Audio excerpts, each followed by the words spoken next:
Now, Dr. Miller is here to talk to us about something that is a really important topic, and that is stress. And there are some kind of things about stress that we may not all know about. And we're going to learn from Dr. Miller how we could probably take control of stress and anxiety through certain tricks that she's going to talk to us about. But before then, we are going to ask you to participate in a little true false quiz. So if you like, we're going to present the questions to you, and then you can just type in true or false in the comments and just take a guess, or you can think it in your head. You don't have to type it in if you don't want to. So let's talk about it on our first true or false question. And that's going to be true or false. Let's see. So type in your answer. Chronic stress increases cytokines, which produce inflammation. Stress producing inflammation. True or false? You let me know, type it in. And now we're going to ask Dr. Miller to talk about that. Mm-hmm. Great question. Hi, everybody. So the effects of stress. Well, first of all, let's define stress. What stress is it's anything that threatens your homeostasis. So your body is functioning in this nice, happy rhythm. It's not too hot. It's not too cold. It's got just the right amount of all the levels of nutrients it needs and enzymes and proteins. And something throws it off. And anything that throws it off is a stressor on the body and can cause inflammation, can cause change in our cytokines and our enzymes that are affecting cellular function.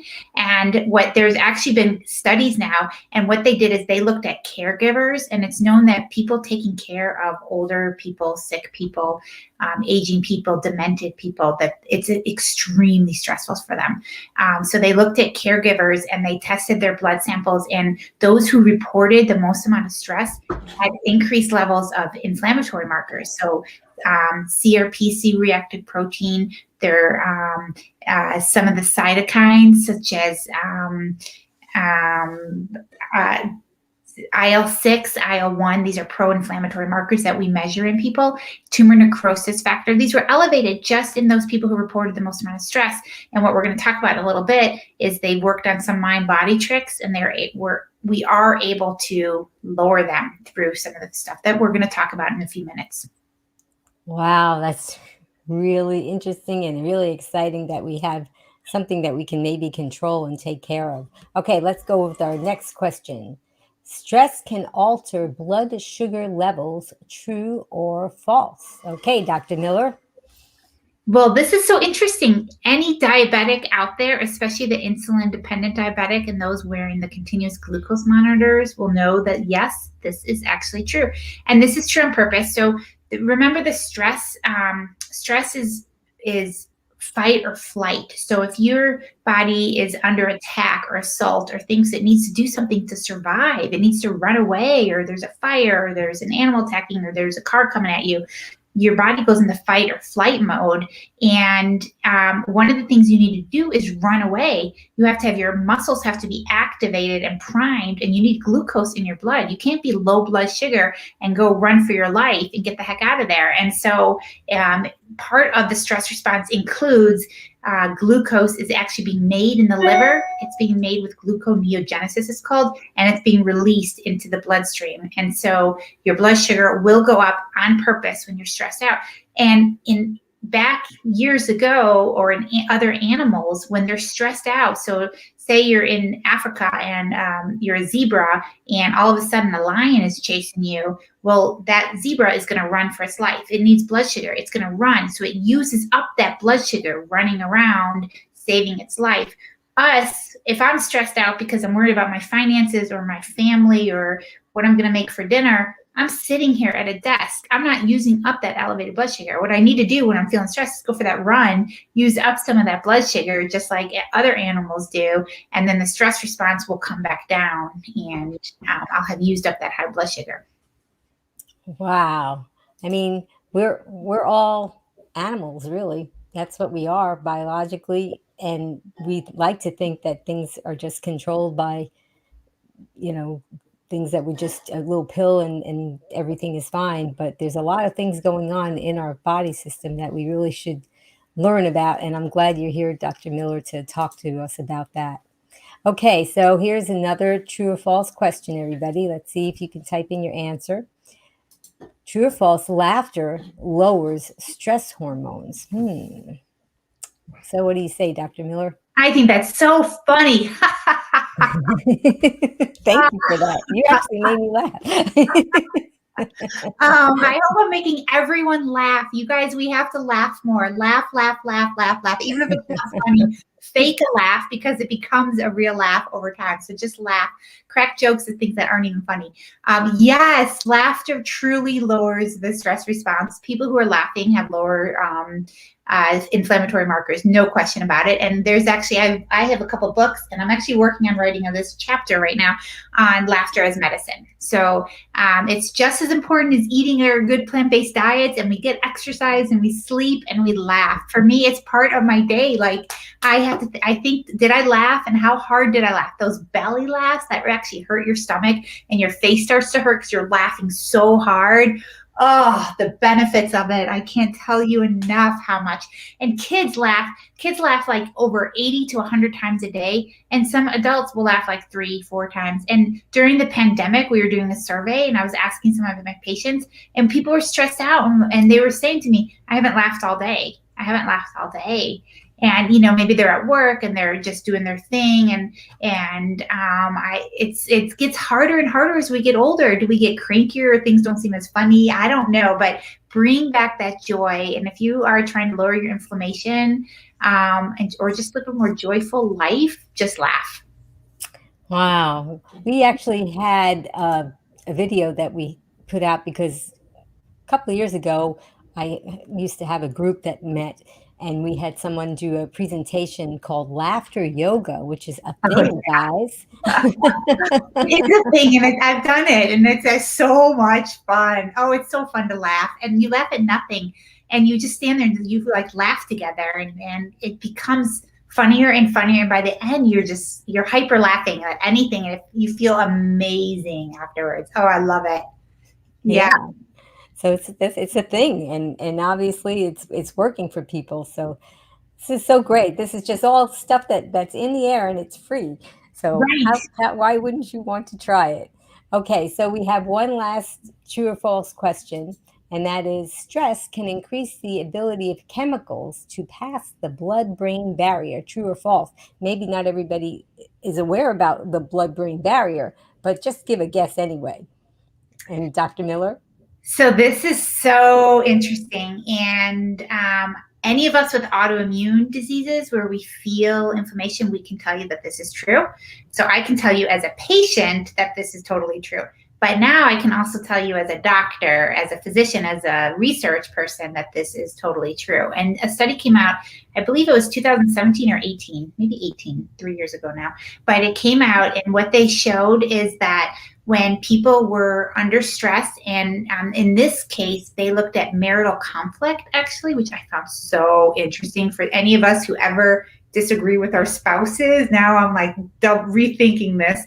But what they did is they found that people they put them in a room and they gave them a reason. Oh, piece of hair. They gave them a reason to have marital conflict, like to just have an argument or a disagreement about something. And so they knew that was happening. Those that experienced more marital conflicts, like some just kind of brushed it off and laughed it off together, and some actually kind of got annoyed with each other and were, talking. Those that had experienced a greater level of conflict actually had what's called LPS, lipopolysaccharide. It's a protein, lipopolysaccharide protein, and this the gut is really one cell layer thick, the gut lining, the endothelium, and it's held together by tight junctions. And the LPS normally can't get across into the bloodstream. But when the gut becomes what we call, quote, leaky or hyperpermeable is the medical term, when it becomes hyperpermeable, those tight junctions separate, and anything from the gut lumen can now go across into the bloodstream and enters the body. And they found that when those that were under more marital conflict had the LPS that was in the gut lumen was translocating. It was going across the membrane. It was found in the body, and they had increased LPS circulating in the body. LPS is very toxic to the body. It triggers inflammation. And now another study has shown the same thing, that LPS that comes from the gut can cause joint pains directly. So those of us who experience joint pains, I ask all my patients actually, how much stress do you have? What's going on in your life? And what are you dealing with? Even, an argument with our husband. And I can tell that my husband and I adore my husband. We get along great, but sometimes we don't. We're just different people. And so when he says something that I think is ridiculous, and I'm like, no way are we going to do it that way. Now I think okay, don't get upset over it. It doesn't really matter. And so I'm like, well, maybe we could talk about this, and I'm trying to laugh and not get serious anymore, and because I can tell that it makes me feel different too. And so I ask any of you with joint pains to think about this. But stress in general can cause leaky gut, and that is phenomenal. Actually, another study came out of Harvard in 2020, just this past year, that showed people with chronic stress disorders had three times more likely to have an autoimmune disease than people without them. So they're directly linked stress disorders with autoimmunity too, which is inflammation related. So because I have an autoimmune disease and I deal with a lot of patients with autoimmune and chronic inflammatory states, whether it's cardiovascular disease, asthma, all sorts of things, diabetes, we are always talking about what is their stress and what are the tools that they have to deal with it. Oh, wow. That is just so phenomenal to know this, because there are so many people that are experiencing leaky gut, and they're trying to tweak their diet, and maybe they're not feeling that things are working for them. And there's just so much more to our body and the way that our brain and reacts and works with our body. And it's so nice to know that there's a physician like you out there, which I wanted to remind everyone, if you weren't aware, Dr. Miller is a member of a group called Plant-Based Telehealth. So if you ever wanted to have an appointment with her, you could schedule something and talk to her, kind of like what we're doing here, what I'm doing with her. You would have that same kind of an experience. And she has a lot of knowledge about the plant-based lifestyle, and of course, she's a medical doctor, so she has a lot of medical knowledge too. But since she's a lifestyle medicine doctor, so she can combine the two and trying to tweak your diet if you're having these issues. If you want to briefly tell us that, because you had an autoimmune disease and you did adopt the plant-based lifestyle, and you found that there were other things that you needed to do in order to optimize your health. You want to tell us about that? Yeah, so I was working in the emergency department. I'm an emergency room doctor, and I started having finger pain and swelling, which progressed to all my fingers, to multiple joints, to all sorts of symptoms, from fatigue and rashes and fevers and everything. My body was going crazy, and I was diagnosed with lupus. And I continued to work for a year and a half in the ER, but finally I started Googling. This is 10 years ago. But there weren't people like Amy out there coaching us that we should be eating plant-based. So I didn't know this at that point. And I finally did some research myself and came up with plant-based diet and as the best form to get rid of my inflammation, help my autoimmune disease. So I flew out to all these conferences, and I started listening to all the guru doctors out there, Dr. Furman and Dr. McDougall, and I read the China study, and I was, listening to person after person, and I reverse people with this, and people get better with this. And so I changed my diet to a clean, whole food, plant-based diet, and I followed their protocols, and I ate what they told me to eat. And I didn't really get better enough. I still had swelling and inflammation and joint pains. And I expected my symptoms to go away and to be healthy. And I was like, oh, I'm so excited. I'm following a plant-based diet and everything's going to be better now. And I'm going to heal and go on to live my life and it'll be beautiful. I had already figured it out in my mind as if it had already happened, and that didn't happen. And I was so disappointed. And I would go back to the doctors. I spent a lot of money talking to all these doctors and ask, what am I eating wrong? What am I doing wrong? And no, let's tweak your diet. Let's do this. Let's do that. More juices, more fasting, more. I did all these protocols. I kept following person after person. I went to True North where you water fast. And then this person said, eat more raw. And then this, I followed all these protocols and they it made sense to me. I researched it and looked at the data, and it made sense. I always stayed plant-based. I stuck with that. I knew that was the answer. And I just wasn't getting my results. And that's when I was like, all right, something else is going on in me. And I did a fellowship at that time in integrative medicine at University of Arizona with Dr. Andrew Weil. And he talks about more than just food. He does an anti-inflammatory diet. He's not plant-based himself, but I was.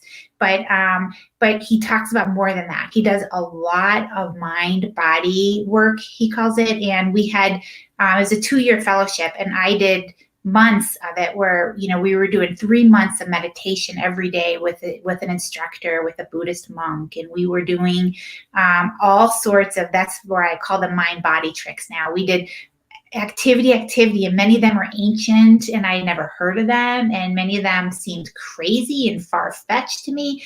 But there, the thing with integrative medicine is there is some science with it. And the idea is there's some science behind it, but not a lot, because who studies it? Who pays the money to study it?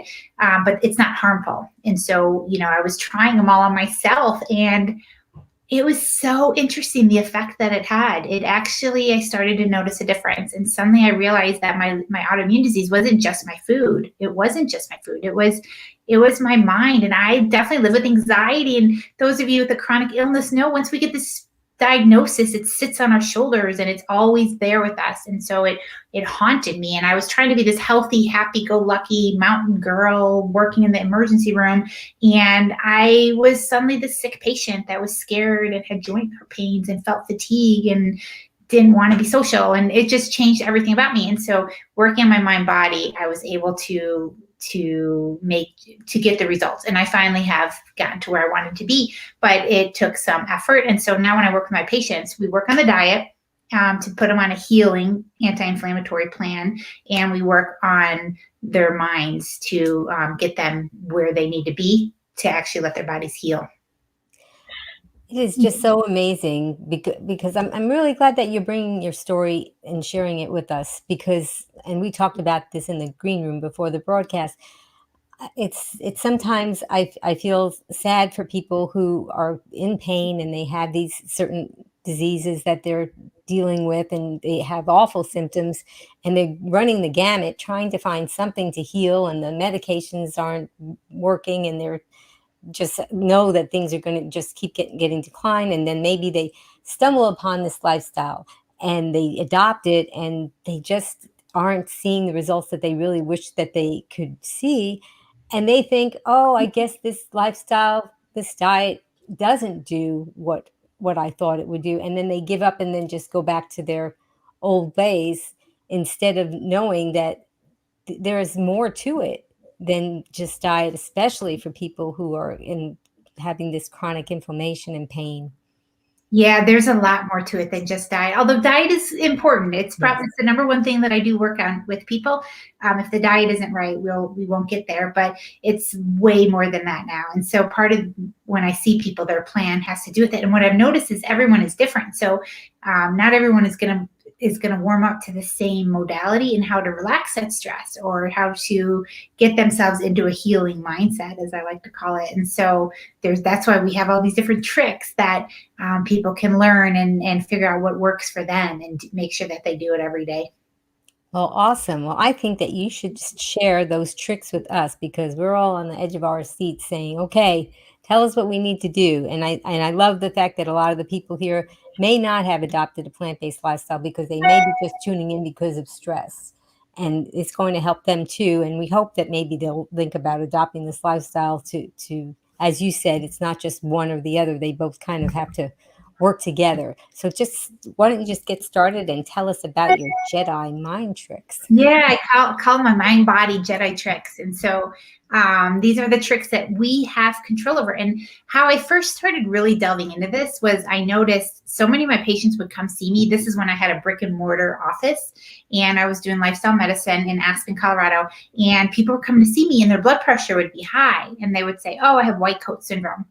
And I started thinking about that. White coat syndrome being they go to see a doctor and their blood pressure goes up. Why? Because they're stressed out, because they're with a doctor. And I started thinking, gosh, if your stress your thoughts of being worried about seeing a doctor can cause your blood pressure to go up, then maybe your thoughts of thinking you're on vacation in a tropical paradise can make your blood pressure go down. And I am not a genius, and I'm not the first one who thought of this. So a doctor from Harvard actually wrote, Dr. Herbert, I believe, Herbert, wrote this book in the 1970s called The Relaxation Response. And in this book, he was a Harvard doctor, and he took his patients, I believe he was a cardiologist, but he took his patients and he had them sit there and think relaxing thoughts. And he had them do a breathing trick with them, and like a meditation where they focused on one thing. They focused on just one thing. So I guess it's a meditation. And they did that, and he was able to prove that their blood pressure lowered. And so right there came my answer. If something, that as objective as a blood pressure, which is a marker of our health, right? So many of us struggle with high blood pressure. And if that is controlled by our thoughts, holy cow, what else can we control by our thoughts? And actually we can control a lot. So let's start with the very first thing, which is meditation. And that's kind of what Dr. Herbert was using. But the meditation is a form of sitting quietly and thinking about just one thing. They say thinking about nothing. So you can focus on your breath. You can sit quietly and focus on breathe in, breathe out, breathe in, breathe out. That can be hard for people. People have monkey mind, and we're thinking about everything, and we can't really sit still. And so people who struggle with the sit still, I have them focus on a word, maybe one, breathe in one, breathe out one, breathe in one, or count to 10, breathe in one, breathe out two, breathe in three, breathe out four. If you start daydreaming, go back to one and go back, count those numbers. You can focus on an object. I have a tree right in front of me. I'd love to sit and just stare at the tree and think nothing but that tree, not judge it, not criticize it, not think how beautiful this tree is, no judgment at all. I just stare at it and just stare at that tree. And so that will help me get the monkey mind out of my mind, and I just focus on that tree. You can also do a guided meditation where you listen to a tape, or, there's many apps now, like Headspace is one, Calm is another, but there's many apps now, and you listen to these and they walk you through, and they put you, if you just follow their words. So you're just focusing on their words. You're not focusing on the stressors and everything you got to do in the day. You're just focusing on these words they're telling you, and they're taking you to a nice pasture land where the sun is shining and the flowers are blooming, and you start to feel like you're really there. And what the interesting thing is, your body doesn't know the difference whether you're really there or you're just imagining it, visualizing it. And so it takes you into that state, and you can get into a meditation. And I have a lot of people start with something like that, and over time they can move to either a word or focus on an object. And then over time they can just meditate, where you just sit quietly. It's really just quiet time, but it isn't quiet time because you're not letting your monkey mind focus so much. We were talking ahead of time, and there is no such thing as doing it wrong.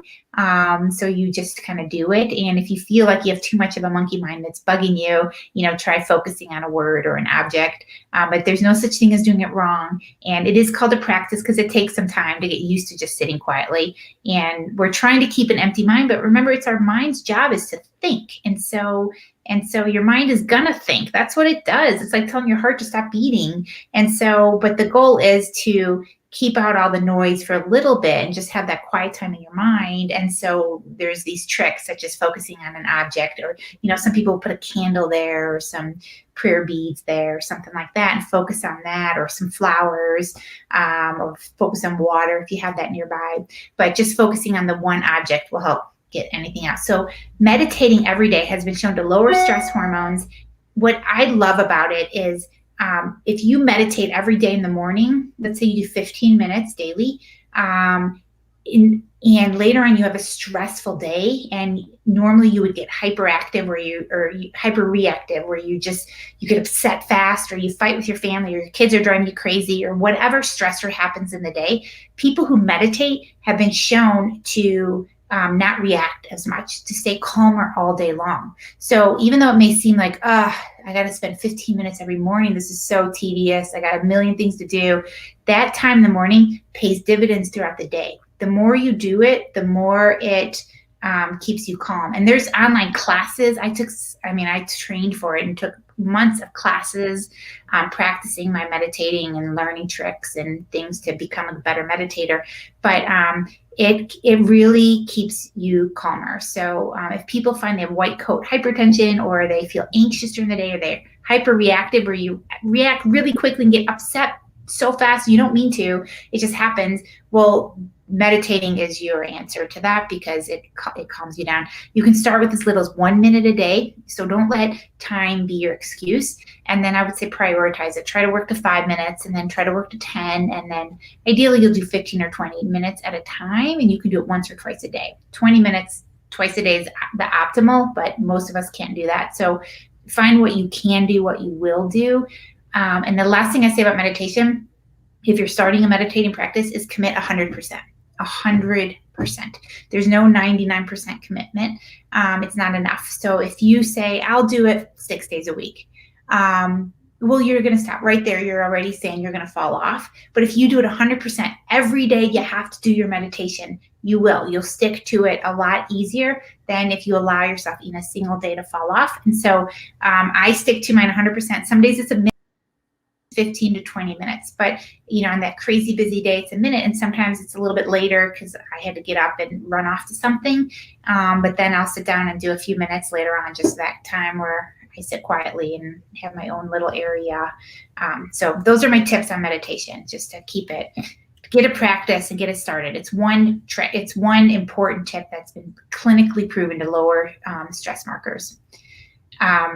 But another important one, so then just to jump into some of the other ones, mindfulness is being present in the moment in a non-judgmental and curious way. And I love that. It's from Dr. Kabat-Zinn, and he started the whole mindfulness movement, brought it from Eastern medicine over to Western world. And it's so, instead of like, again, the tree, instead of being like, oh, such a beautiful tree, or oh, that tree, it's dying on the edge there and it's losing some branches, and instead of judging it, it's just, oh, there's a tree. Oh, I'm curious. It's a tree. That's interesting. Look at that tree. There's a difference in how we are. And so to be mindful means to be in the moment without judgment. Don't judge yourself. You're not a bad person because your disease hasn't reversed. You're not a good person because it did, right? There's no judgment. You don't love hearing me talk right now. You don't hate seeing me talk right now. I just am. I'm just here. It just is. And so that's a non-judgmental. When you take that mindfulness where you appreciate the smells and the sounds and the feelings around you, you're just all your senses, all 5 senses, right? What you see, what you hear, what you taste, all your senses are hyper alert and aware of the moment, and you're not judging it. It just is. And you're curious like a little kid, like, isn't that interesting? Right? Is what I always say that. And it just makes you feel so much lighter. So I say take mindful breaks. Go outside. Like people used to take smoking breaks. Hopefully we're not doing that anymore. But go outside and take a mindful break and just be like, feel the air, look at the sky, look at the trees. Okay, just have that moment. That has been shown, being mindful has been shown to lower inflammatory markers and improve autoimmune diseases, specifically rheumatoid arthritis and lupus. Those are the ones that I've seen. But yes, autoimmune diseases in general. And so it's even been shown to help doctors feel happier in their career if they're mindful, practicing mindfulness. Anyway, it's a powerful tool. So that's something I recommend. And there's courses you can take on it if you want to practice it. Like you can become experts. You can take some of the Kabat-Zinn, Dr. John Kabat-Zinn's classes, and they're phenomenal and actually trained in that. So that's another one. Some of mine. Yeah. That's just so amazing. As you were talking about meditation and mindfulness, I just kept thinking about how, we're just these primitive animals walking around in clothes. But, of course, long ago, we were just primitive animals walking around with no clothes. And we didn't have the computer, we didn't have the phone, we didn't have all these things going on. And although there's probably a lot of work to be done just to survive, there probably was just time where people just kind of sat and just kind of stared out into space, or kind of like, what's that thing flying up there? That's curious, and so it's almost like we're designed to kind of sit down and kind of stare into space and not think about anything. And of course, verbalization wasn't always with our kind of animal, right? We didn't always talk, so we couldn't really always have thoughts because we didn't verbalize anything. So maybe our primitive brain knows that, and knows that sometimes you just have to shut off all those thoughts, because originally our brain wasn't designed to be overwhelmed with all of these thoughts because we didn't verbalize. That's so interesting, Amy, that you bring that up. I love that. It's absolutely true. And yeah, I urge people, if you're in the grocery store and you're in line or you're waiting at a dentist's office, instead of pulling out your phone immediately to catch up with just sit quietly, just close your eyes and breathe for a minute. Just sit there and have some gratitude that you get to go to the dentist and make sure that you don't have toothaches, and that your teeth are okay as you age, and you get to do these things, and you get to buy food at your grocery store. So just stand there with some gratitude and some quiet time, and don't pull out your phone every single second. And it's funny, now we even have reminders on our phone, or computers, to take mindful breaks, right? Like, instead, just turn it off for a little bit. Like, I know that's such a good point. Yep. So the next one, I just brought it up, and it is powerful, and it's probably my current favorite one, but it's gratitude. Gratitude has been shown, when people are showing gratitude, that they can't have anxiety thoughts at the same time. They actually use up the same part of our brain. And so if you're feeling really anxious, oh my gosh, I'm so worried, I have this chronic illness, or I have this deadline, or the kids this, or the caregiver, or the finances, or whatever. I mean, it's been a very stressful couple of years for all of us, myself included. Well, turn to gratitude right then, especially right in that moment when you're so stressed out. Think, what am I grateful for right now? Well, I'm grateful I have a roof over my head. I'm grateful I'm not running for my life right now from a wild animal, or in one of these third world countries where, or I'm grateful I have, whatever you're grateful for. Find something, even that terrible moment, find something you can think to be grateful for. I'm grateful for my health, even though I have health issues. I have other parts of my body that are working awesome, and I'm so grateful for that. I'm grateful for my plant-based diet that is keeping me as healthy as it can, doing what it can do for me. And so I find gratitude in these things. But gratitude really it stops that spiral of anxiety, and our minds are powerful tools. And a lot of you will know this, that we will just go over and over and rehash the same negative thing over and over and over and over, and we won't let it go. We'll stop that cycle right there. Stop it right then and there, and just bring out some gratitude. I recommend people do 5 things every day that they're grateful for. At the end of the day, write it down as a journal. It's better if you can write what you're grateful for and why. That makes it even more powerful. And it's better if you can write it down. If you can't write it down, at least say them to yourself. My husband and I sometimes go over it with each other. What are you grateful for? What are you grateful for? And it's sometimes interesting for me to hear what he's grateful for in a day. And then I try to come up with something creative to tell him that I'm grateful for. And so it kind of became a fun game for us. But I recommend doing it every night.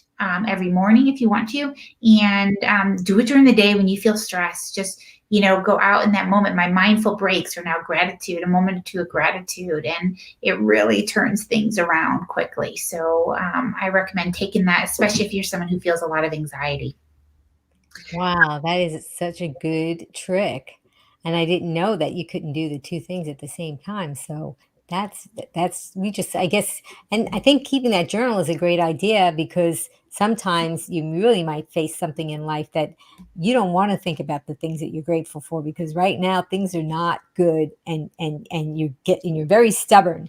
And maybe you can just go to that journal and say, well, let me read these things, because obviously there are still things in my life that are good. So maybe that's a really good thing to go turn to once in a while. Write yourself. You actually are. Yeah, it's true. It's not all bad. I have a patient of mine who's so creative, and she wrote what she's grateful for and puts it on her fridge. And she has kids, and so they did it too. And so whenever any of them are having a bad day or complaining about something, they just look at the fridge and they're like, oh, well, actually things aren't that bad for us. And so I think that's so creative. I love that idea.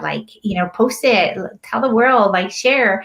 How lucky are we really? Is it, your problem? We do have real problems, and they are real, but but we have so many good things too. And it's interesting. Our bodies they hone in on the bad, and that's a protective mechanism so that we try to prevent these bad things from happening. So we could have the most amazing day and one thing goes bad, and all of a sudden our whole day is ruined and we go to bed in a bad mood that we had the worst day ever. But all these good things happened in the day, but we don't remember them. We're not focusing on the beautiful things that happened. We're focusing on that one really bad thing that just happened. And so that's where I want us to be objective. Okay, yes, this one bad thing happened today. Boom, there it is. But look, all these 10 good things happened today. And so overall, it's more of a good day. And then there was this one challenge. I call it challenges now instead of bad things. This one challenging thing happened today. And so perspective. We want to keep perspective that there is good too, and not let ourselves hone in on just the bad. It's nice that your patient shares that with her children, because this is something, children don't learn about nutrition in school, except whatever they learn in the cafeteria, and that's not a good lesson, typically. And they don't learn about how to relieve stress and anxiety. So these are great things that we could share with young people that we know. Exactly. These are life tools. And sometimes the kids now are teaching us, right? And actually kids teach us a lot. Kids know how to be mindful and be in the moment and not be thinking about everything. Kids know how to play and they know how to laugh. And we got to go back and be more, we don't want to be childish, but we want to be childlike in some ways, right? We want to go back to some of those feelings that we had. And actually that's one of my tools is when people are really stressed out. And I have some really anxious people that I see. And one of the tools we work on is remembering a time when we were a little kid and when things were good, where we weren't stressed, where used to, your friends would come knock on the door before we had all our cell phones and everything and say, can you come out and play? And you would go outside and you would laugh and you would play and you just ran and were carefree. You didn't feel so judged and so all this responsibility and pressure on you. And you just went out and played on the swing set or played by the river or whatever things you did as a kid. And I say, go back to those feelings. Remember what it felt like the night before Christmas or your birthday or a holiday or something, or a vacation or something that you did that was special to you as a kid. Those feelings is what we as adults sometimes lose. We don't feel that feeling anymore, that anticipation, right? The feeling of anticipation is so wonderful and or that feeling of just pure joy. And so tap into your inner kid. That's the trick. And bring out those feelings again. And so sometimes people have like pictures of themselves when they were little and they're bringing that back out to life. And those feelings is what will lower our stress hormones and actually help us to feel better. So that's another powerful tool. And then some of my favorite, I love yoga. I never did yoga at all. I never had time for it. I was more a cardio person. I like to ride my bike or run or hike, but I started to do yoga because I saw the studies that people with arthritis, with joint pains, after just 8 weeks, doing it twice a week, they reported 50% less joint pains. And so I started doing it just like they asked, 8 weeks. And I definitely noticed an improvement. No question. I also noticed, though, I'm a calmer person. I noticed that it's helping my, because in yoga, you have to focus. So it's helping my focus, right? You have to focus on your pose. They're telling you to focus on your breathing. And I can't think about everything else because I'm not very good at these poses. So I have to get into these poses and I have to hold them and I'm getting stronger and I'm feeling my core getting stronger and I'm focused on that. And it can be a powerful tool. So I say it can be, it's if you like it. So try to find a yoga class that you enjoy. I found an instructor here near where I live who I love, and now she does it online. So I've been following it through the pandemic and everything. But find something that you like, and if you can find yourself enjoying this, then I strongly recommend a yoga practice. You can also do Tai Chi, you can do Qigong. Like all of these are going to have the similar type of effect to focus you and help your mind let go of all these other thoughts and really get a focus. And it's not for everyone. So some of my patients are like, no way. If it's not for you, then that's okay. Because there's so many. I have a list here of 40 different things that, and that's actually, I got to edit it. I can definitely get it over 50 now, of different things that we can do to relieve our stress. So yoga is a powerful one that I happen to like, but I just brought that up. Yeah, I think yoga is a wonderful thing. And I think people need to explore if they didn't think that they liked yoga, because there's so many different types of yoga. So there may be that they just didn't find the type that was for them. And also, if you look into yoga, you'll find that a lot of the poses they got them from watching animals in nature, downward dog, upward dog, and they have all these things named after animals. And if anybody had a household pet, you'll see the cat or the dog or even maybe other furry animals do certain kinds of stretches. So I think it's just a real natural thing that we need to do, and we probably, when we didn't have chairs and couches and we had to squat and if we wanted to sit, I think that we tended to do a lot more kinds of stretches. So I enjoy the yoga myself, and I really encourage all of you to, if you haven't found a yoga that you like, you might find a different type. And so look into that. There's even laughter yoga, as you pointed Right. out. So who wouldn't like that one? Mm-hmm. Right. So yes, so find one. I agree. Look into that.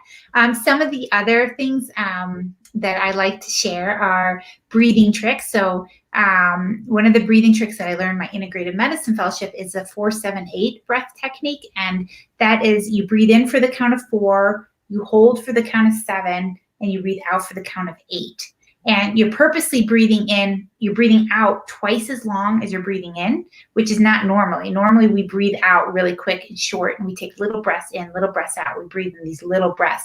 But you can breathe in, hold, and breathe out for a long breath. And what that does, that long exhale and that slow breath has been shown to increase our vagus nerve stimulation, because when you're breathing out, your diaphragm stimulates the vagus nerve, and which is parasympathetic nervous system, which is rest and repair and restore. And that's what we need to be in. To be in a healing mode, we want to be in parasympathetic, not sympathetic. So sympathetic is fight and flight. Go, go, go. I got to do this. I got to do this. I got to do this. Your body is not in heal mode. Your immune system is actually suppressed when you're in overdrive like this. So if we go through our life, boom, boom, boom, boom, boom, and not taking times to breathe, to meditate, to do yoga, to slow down, to have gratitude, we will stay in sympathetic and will never heal. Even if we're eating all the plants in the world, our body needs to be in rest and repair mode in order to heal itself. And so taking these slow, deep breaths and really will stimulate the vagus nerve. And actually for people with rheumatoid arthritis, they've done studies and they've shown that vagus nerve stimulation actually improves the rheumatoid arthritis symptoms. And they were doing vagus implants where they're implanting a nerve device, a stimulator into their vagus nerve, and that did help them. And I thought, well, we don't have to implant it. We can tap into that just with taking slow, deep breaths. And so the 4-7-8 looks like you breathe in for 4. Well, can you just guide us? And yeah, I want to encourage everybody that's watching or listening. Let's just do a nice breath with Dr. Miller, and she's going to guide us through that so we can just really experience it, because sometimes we don't take that time out. And so I'm forcing all of you to take that time out and do it with Dr. Miller. No, this is one of my favorites. So, okay. So everyone just breathe take a little breath and then breathe it all out.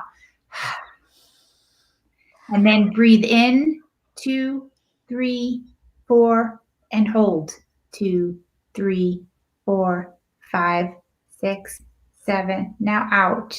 2, 3, 4, 5, 6, 7. And again, in, 2, 3, 4, hold.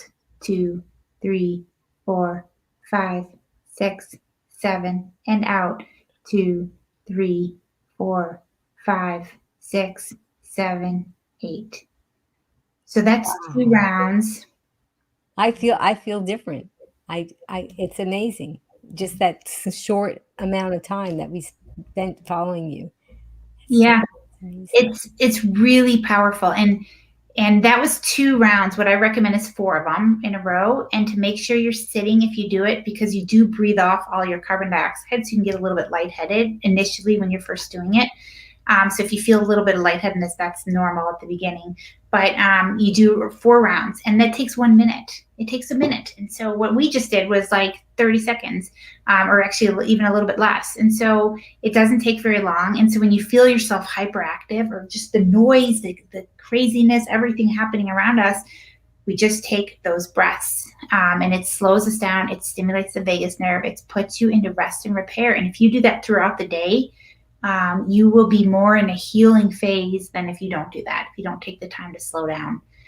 So that's the 4-7-8 breath, and I like that one. It's really powerful. You can also do the 5 and 5 breath. So breathe in for the count of 5 and out for the count of 5. And I like to think of it like a roller coaster, or like a sine wave. You're just going real easy, in for 5 and out for 5, in for 5 and out for 5.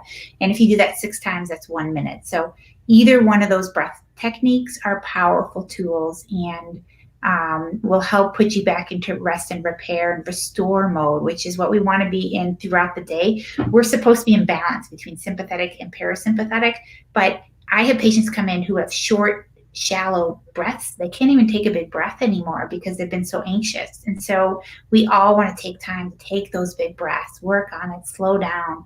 And even as an emergency room doctor, when I'm in the ER, I take,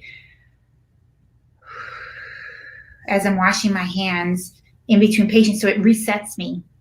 And now I'm ready. I can think clear. I'm back in a happy mode and parasympathetic before I go see the next patient. And then maybe they're sick and I'm anxious and I deal with everything and then I go back.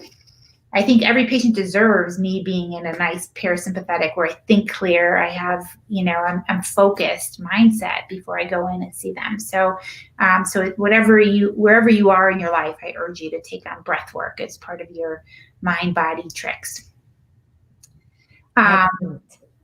Another one that's powerful is journaling. So journaling is powerful, especially if you have a lot of monkey mind. And so if you find yourself always just overthinking things and ruminating on it, ruminate it onto paper. What happens when you put on paper, somehow it looks different. Somehow it's different than just going over and over and over in your mind. And I have found myself, when I was really anxious with my health and things weren't going well, I would just start journaling about it. I'm so upset, this sucks, and I don't know what's wrong with me, and how come I'm the only one not getting better? I'm doing everything right, and they promised me I'd be better, and I'm not, and blah, blah, blah, blah, blah, blah, blah, complain, page after page.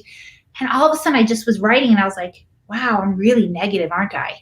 And I was like, this is terrible. I was like, whoa. And all of a sudden I felt the wave of this negativity coming out of me.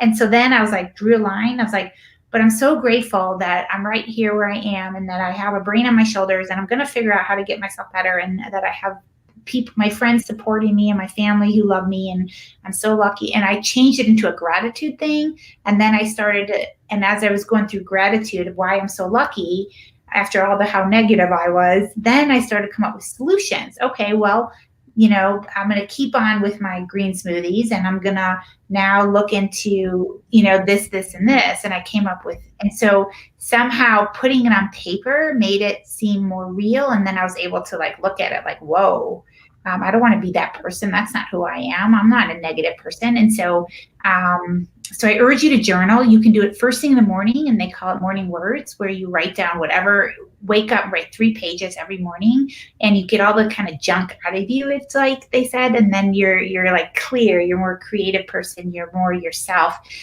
Whatever thoughts, worries, anxieties, they come out on paper so you don't have to express them during the day. Or you can write at the end of the day or any time during the day. I'd like to write at the end of the day a little bit kind of what happened and all the good things that happened and the challenges that occurred. But I try not to focus on the challenges. I talk about all the good things or just what happened, maybe in a non-judgmental way. Just this is how it is, and tell my story a little bit each night. So whatever works for you, journaling can be a tool. But you can get cute little journals or make your own and put, decorate it or make it your own, whatever you like, and then you write your journal. So, and then a couple of the other tools. So exercise is a powerful stress reducer. If you like to hike, excuse me, if you like to ride your bike, get outdoors, whatever you like to do for exercise. Creativity, I love that one, right? Sometimes we're too busy for creative, or we're too in a bad mood or stressed out for it. But if you like to paint or write or play music, even if you're not good at it, it doesn't matter. Use your creativity, major stress reduction, especially if you're doing it for fun, not for work. A new one that I've looked into recently and is dance, and now I call it dance therapy. So play a song, and I do this. So I'm not just making this up, you guys, for anyone listening. I play a song every day, and I pick a fun song. It's often from the 80s, but not always. I use Beyonce and modern stuff as well. But play a song and just go crazy. No one else is in the room. I close the blinds. My neighbors can't see me. And I am just dancing my heart out. And I used to love to dance like to Madonna or whatever when I was a kid. And then I stopped doing it. I don't dance anymore. Why would I dance? I'm an adult. And now I dance again. But one song is usually about 3 minutes-ish, plus or minus. And that right there has been shown actually to lower your stress hormones and lower inflammation. And I sure feel better. I feel like that kid again. I feel carefree. Like it doesn't matter that, whatever stressors in my life right now, I'm dancing. All that matters is this song and the music moving through my body and the dance, and I feel it. I come alive as a person. Maybe it's because it's a practice of mindfulness and I'm present in the moment in a non-judgmental way. And I feel alive again, and it's actually been really helpful. So those are the like creativity and dancing. Like be creative. If you like to ice skate, go ice skate. If you like to, be in theater, with things that you'd like to do. If you like whatever type of artistic thing or dancing or whatever it is, just make sure that you make time and you do it because it is important. Yeah, I rediscovered hula hooping when I was when I was a child. I could never hula hoop, and so I decided that I wanted to try it again. And I found out that the reason why I couldn't hula hoop was because I had a toy hula hoop, and the bigger the hoop, the easier it is to hoop because you don't have to work as hard because it just kind of goes around. So, and there are some people that have really giant hula hoops, and you're basically just standing there, and then the hoop is just kind of going around you with minimal effort. So, and that's something that I love to do to music, and I even have a video on how to make your own hula hoop, and then I have an instructor that shows how to hula hoop, and you have to concentrate on it at first until you figure out the trick, and then it's not very much movement at all that you need to do. But I encourage people to try that because that's something you could do in the home. You don't have to go out if you can, if the weather's bad, and it's just something that you can do, and it's a lot of fun. I love that. Oh my gosh, what a bonus that we just learned tricks on hula hooping. I'll have to watch one of your videos on that. That's awesome. That might be my next thing I pick up, Amy. Thank you. Yeah, because it's kind of like dancing in a way, because you're not just standing there and hooping. As you progress, you actually learn how to take it off your body and put it over your head and do all kinds of things with it. So it's almost a dancing with yourself kind of thing. I love that. I love that. Oh my gosh, that is great. I'll have to look into that. A few more things before we run out of time. I just want to say one thing about counseling or getting help. So sometimes people are so anxious and stressed, and it really helps to talk to someone who's not necessarily a friend or a family member, who's non-judgmental to you and may give you some insight to it. So don't ever hesitate if you need help. If you definitely are having a hard time, some of these little tricks that I'm sharing are not doing it for you, then I urge people to seek help and not be afraid of it. And it can be really helpful for people and even life-changing. So keep that in mind. Okay, a few more. I promise some mind-body tricks. So one is really interesting. It's called eye movement desensitization. And I have found something as simple as looking up at the ceiling makes me feel better. And so, and I was reading about some of this, and there's a lot more science to it than what I'm saying right now. I'm definitely simplified it to nothing, but little tricks like just looking up and down. Sometimes, especially if you're on the screen all day long, just taking a minute to look up and then reset yourself down can help you. And the same thing, like focusing on outdoors for a minute and getting away from your screen can be helpful. And along those same lines, stretching throughout the day. So if you sit at a computer, like you're sitting hunched over, stretch, move back. We call it YTI. So you do those positions. You do YTI. And do it a couple times during the day. So reverse some of this forward hunching. And I'm sitting right now, but I'll stand, I'll sit, I'll move around just so that we're not in one place, because it is a stressor on your body to be hunched over, to be tight, to things like that. So look up, look outside, stretch your body. So that will help to calm you sometimes when you're really caught up and you get so tightly wound up. Then I have some of the other ones. Spiritual practices, of course. So if anyone who's religious, tapping. Have you guys heard of tapping? So you tap, there's certain pressure points where you tap on, right below the eye, right above the eye, your chin, and you tap on these certain pressure points. And it's been shown that, and there's a whole science and there's books about this. But you do this tapping therapy, and it actually has been shown to calm down stressors. And so I know it sounds ridiculous, but you have to read the books to read the science. I'm not an expert on it, but I have delved in it and played around with it. And I have some patients who have actually gotten quite into it.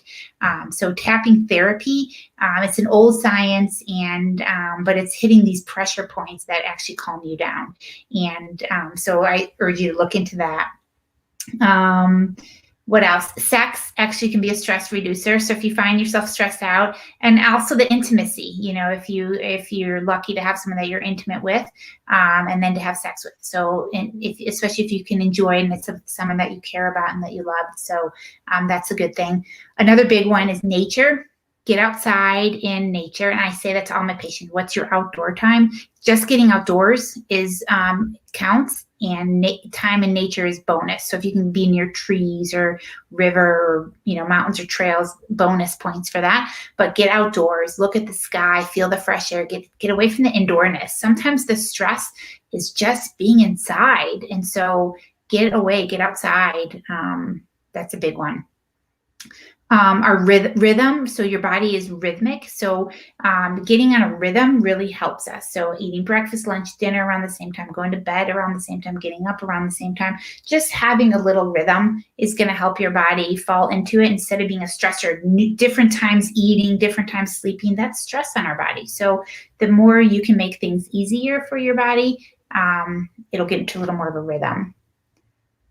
Pets are huge de-stressor. So, and it's been shown that people who have dogs do better after having heart attacks, have less reoccurrence of heart attacks, and have less depression. So that was just a study done on dogs, but other pets probably too. So if you don't have a pet, I'm sure your neighbors or people in the neighborhood do, but find an animal. You can always go to a shelter and walk a dog or another animal. So pets are a big one as well. And I also want to talk about music. Music is a huge de-stressor. And it's actually been shown that people who have surgery afterwards report less pain, need less pain medicine, and go home sooner after orthopedic surgery if they listen to music in their earphones. And when they asked what kind of music, it didn't matter. It was whatever they liked. So definitely, like, classical music has been shown to be beneficial, but whatever they liked, they were getting these results. Listen, if you have to go to the hospital, if you get surgery, if you need anything, listen to music, clinically supported by evidence that it works. And I find I don't listen to a lot of music anymore in the car. I listen to more talk radio or podcasts and or books on tape. And I just, every now and then, I'm like, nope, music. And I sing, I listen to it, I just come alive again. So music therapy, bring that back. If you're not using it, bring back music again, and forget about your problems and just listen to the songs. So yeah. When we eat together as a family, I have battery operated candles because I'm an irresponsible real candle person.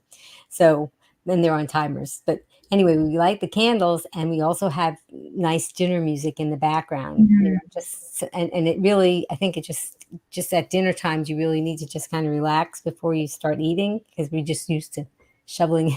So really, yeah. So if you don't have time during the day for music, you can certainly do it during dinner time. Mm-hmm. I love that. That's a great trick. I'll add that to my list here. So what else do I have here?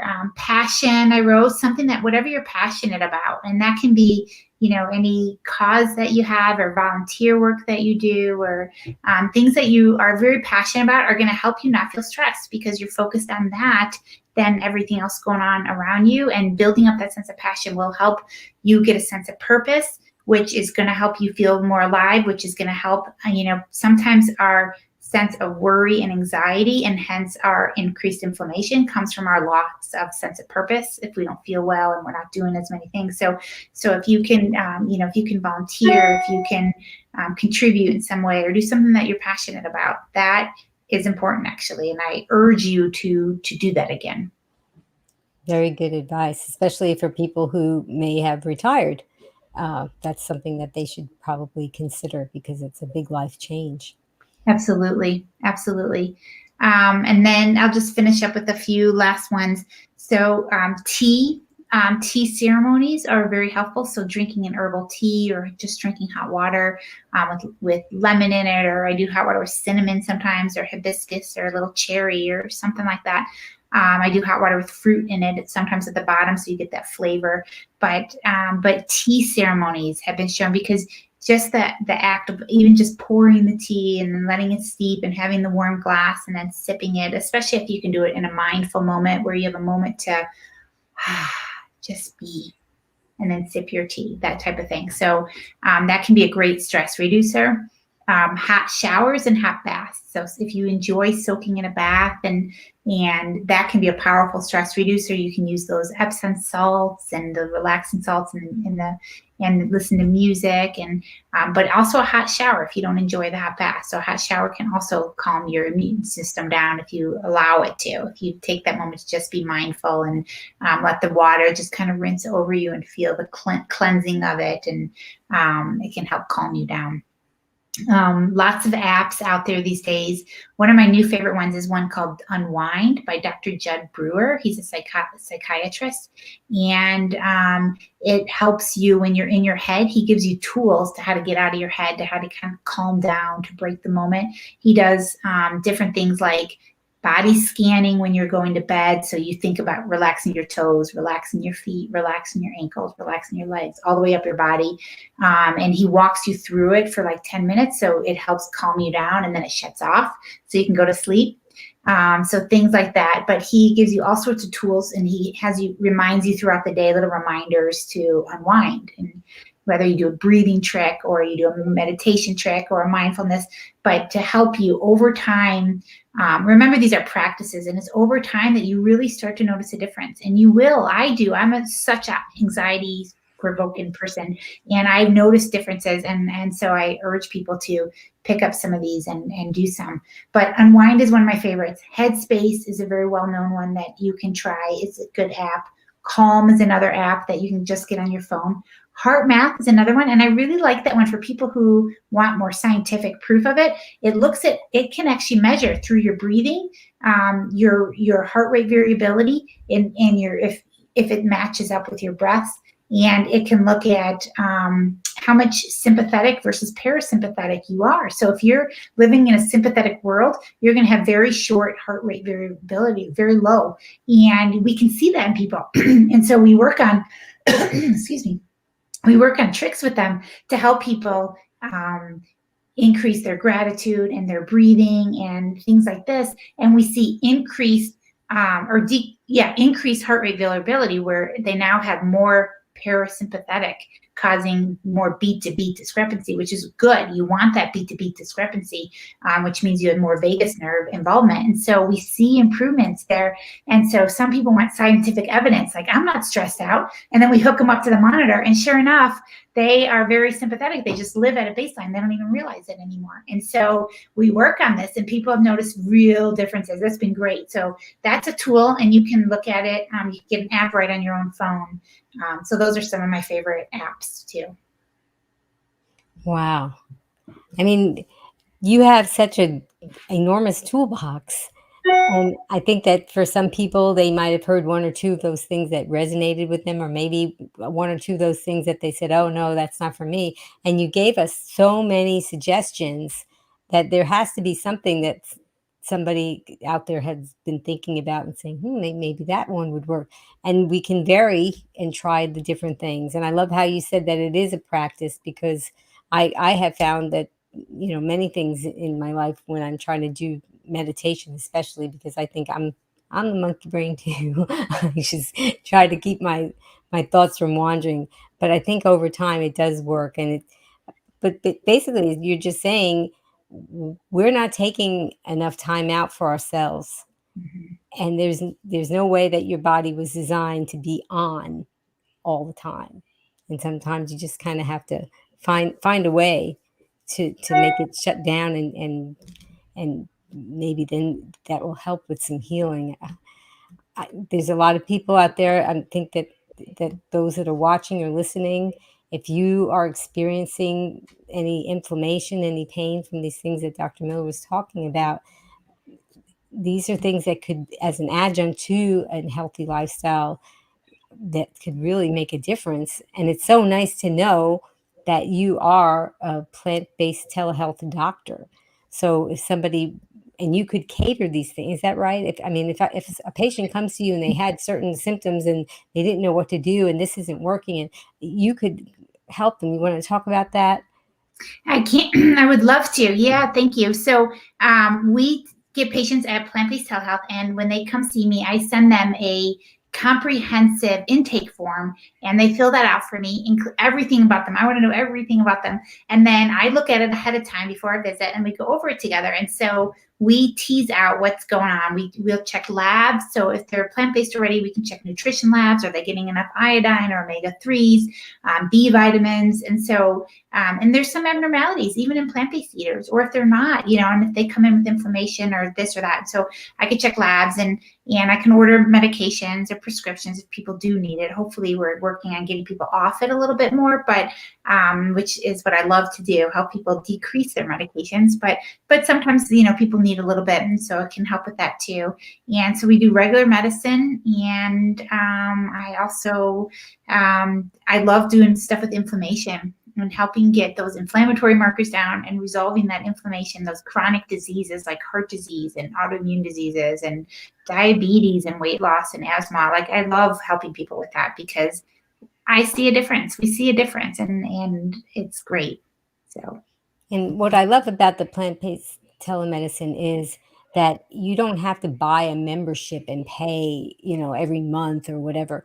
You could just come to see a doctor. Well, there's other doctors, and I've interviewed almost all of them. I have one more coming up pretty soon, but there's other doctors as well, that you can go to plantbasedtelehealth.com. You can just say one visit, and that could be it, right? Dr. Miller, you were telling me about that sometimes Yeah. what happens with your patients. Yeah. So people come see me. We were talking about this, and we'll see them one time, couple times, for a little while, and then people get better, and so then I don't see them anymore. And I'm like, what happened to them? They don't call me anymore. And I'll send them a message, hey, just checking in. How are you doing? And they're like, oh, great. So I don't see them anymore. But it's up to each person's individual. Some people I see regularly monthly. Some people I see every 6 months or just as needed. I've seen them twice in a year or whatever. And some people I've seen once. So it's totally what people need. If they, maybe they want to just double check their labs are okay, or that their nutrition, or if there's one thing bothering them, we can help them with that. And it's been so fun because we get to see so many people now, and people eating plants. We're getting a better and better sense of things and understanding of it. And so it's very cool to be able to use regular medicine with diet and really put it together, and lifestyle and mind body tricks into a real plan that gets results, because that's what we're looking for. Wow. And that's what a pleasure it must be versus some of the doctors that have doctor burnout because they just trying to keep their patients from getting worse, and maybe just maintaining things, or trying to just alleviate symptoms. And you get patients and then you don't see them anymore, and when you check up on them, it's because they're doing all right. That's the kind of patient that I would Yeah, want to be if I had health issues. I know it's a great problem to have, right? So people are getting better, and then we don't see them anymore, but it's wonderful. It's been the best job. I've had a couple different jobs. I worked in the ER for many, many years, and then, which I loved actually. And then I had my own practice, and this has been so much fun. So I'm lucky. Well, I really wanted to thank you, Dr. Miller, but we have a comment that I think is just going to be the biggest thank you that I could think of. And I want to show this comment from Debbie. Debbie said, I appreciate, Amy, all of your guests, but I have to say, every time Dr. Miller is on, I am so engulfed by her amazing knowledge. She is so thorough and gives tools to make a difference. Thank you, Dr. Miller. And to you, Amy, I appreciate your dedication to spreading the health messages. Blessings to you both, Debbie. Blessings to you. And that was a better thank you that I could come up off the cuff for Dr. Miller being here. So I'm so glad. And Dr. Miller was here a couple of other times. She talked about autoimmune disease. She talked about thyroid, and I'm going to post links to that. Thank you, Dr. Miller. You're welcome. And thank you, Debbie, for that kind comment. And it is my pleasure. I love to share this with people because I went through a lot of pain and agony, and this really helped me. And it continues to help me like every single day. So I hope this is helpful for everyone. And it's been a joy to be here with you again, Amy, and all the listeners. Thank you. Oh, well, thanks again, Dr. Miller, for spending time with us. I'm going to ask you to come back because you have other tools in your toolbox that can help us with things, and you're gonna be surprised, guys, because there's so much healing going on if you just know what to do. And I wanted to tell everybody, please stay tuned for a special announcement. I want to thank someone in the background, which is Rebecca from PKA Solves, and she's been posting comments and doing the camera angles, and she's just been, so hi, Rebecca. She's been so helpful because I got to meditate and and do my breathing and not have to worry about clicking on things while I was doing the interview. I also want to thank Jess from Just Has Voice. She did the countdown, she did the promos, and most of all, I want to thank all of you. You're here listening or watching, sharing, liking, subscribing. We need to get the word out because people like Dr. Miller have very good information to help heal the world. And when you tell people about this broadcast or broadcasts like this, you're putting the word out and making that ripple. So I'm really glad that all of you are here. And I'm going to be signing off with Dr. Miller in a moment. But before that, Just Has Voice. Let's find out who is coming up next. Dr. Nikki Davis answers your questions about constipation. Join us on Friday, October 15th, 3 p.m. Eastern, noon Pacific, on Be Green with Amy, live. And that was Dr. Kim Schur. So until I see all of you again, please type in the comments and join with me when I sign off with Dr. Miller. Remember, be strong, be well, and be green. Bye-bye, everyone.